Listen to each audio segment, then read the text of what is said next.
Cell से मुराद है जिंदगी की साख्ती फैलियाती इकाई। ये जिंदगी की सबसे छोटी इकाई है। ये जिंदगी की सरगर्मियां सरअंजाम देता है।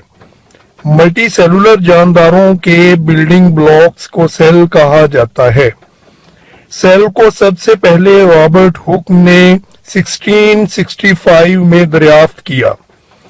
इसने कार के बारीक काशों को कंपाउंड माइक्रोस्कोप के नीचे रख कर देखा। इसको बारीक शहद की मक्खी के छत्तों की तरह के खाने नजर आए। इसने इन खानों को सेल का नाम दिया। इस वक्त सेल को एम्प्टी स्पेस कहा गया। बाद में रॉबर्ट ब्राउन ने 1831 में सेल में न्यूक्लियस दरियाफ्त किया। थ्यूडर श्वान और शील्डन की सेल थ्योरी तश्कील दी, जिसके मुताबिक सेल 3 बेसिक पार्ट्स पर मुश्तमिल होता है, जो प्लाज्मा मेम्ब्रेन, साइटोप्लाज्म और न्यूक्लियस हैं। सेल थ्योरी के अहम नुकात मंदरजा झैल हैं। तमाम जानदारों के एक या एक से ज्यादा सेल रखते हैं। सेल पहले से मौजूद सेल की तकसीम से बनते हैं और ये जिंदगी की बुनियादी साख्ती और फैलियाती इकाई हैं। मुख्तलिफ सेल्स मुख्तलिफ काम सरअंजाम देते हैं। मसलन मसल्स के सेल सिकुड़ने और फैलने के लिए इस्तेमाल होते हैं। Nerve cells nerve impulse transport करते हैं। ग्लैंड सेल्स हार्मोन्स और सिक्रीशंस खारिज करते हैं। रेड ब्लड सेल ऑक्सीजन की सप्लाई के लिए इस्तेमाल होते हैं।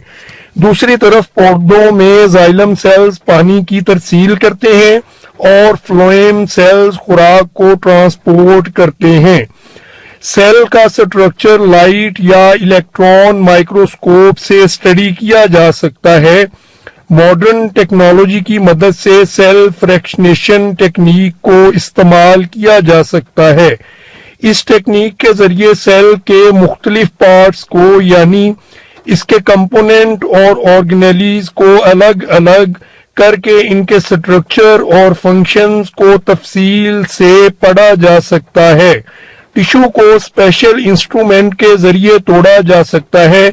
इसको सेंट्रीफ्यूज कहते हैं। सेल के मुख्तलिफ टूटे हुए पार्ट्स अपने साइज, वजन और डेंसिटी के हिसाब से मुख्तलिफ लेयर्स बना देते हैं। कुछ पार्ट्स को बहुत ज्यादा स्पीड की जरूरत होती है ताकि वो दूसरे पार्ट से अलग हो सके, तो ये अमल अल्ट्रा सेंट्रीफ्यूगेशन के जरिए सरअंजाम दिया जाता है। सेल प्रोकैरियोटिक या यूकैरियोटिक हो सकते हैं। कुछ ऑर्गेनिजम्स मसलन बैक्टीरिया और साइनोबैक्टीरिया वगैरह डेफिनेट न्यूक्लियस नहीं रखते। इनको प्रोकैरियोट्स कहा जाता है, जबकि बाकी तमाम किंगडम्स में न्यूक्लियस के गिर्द न्यूक्लियर मेम्ब्रेन मौजूद होती है और बाकी ऑर्गेनेलीज भी मेम्ब्रेनियस बाउंड होते हैं। इनको यूकैरियोट्स कहा जाता है। सेल के अंदर काम की तकसीम होती है। हर ऑर्गेनेली अपना अपना मखसूस फेल सरअंजाम देता है। इनकी तफसील हम अपने अगले आर्टिकल में स्टडी करेंगे।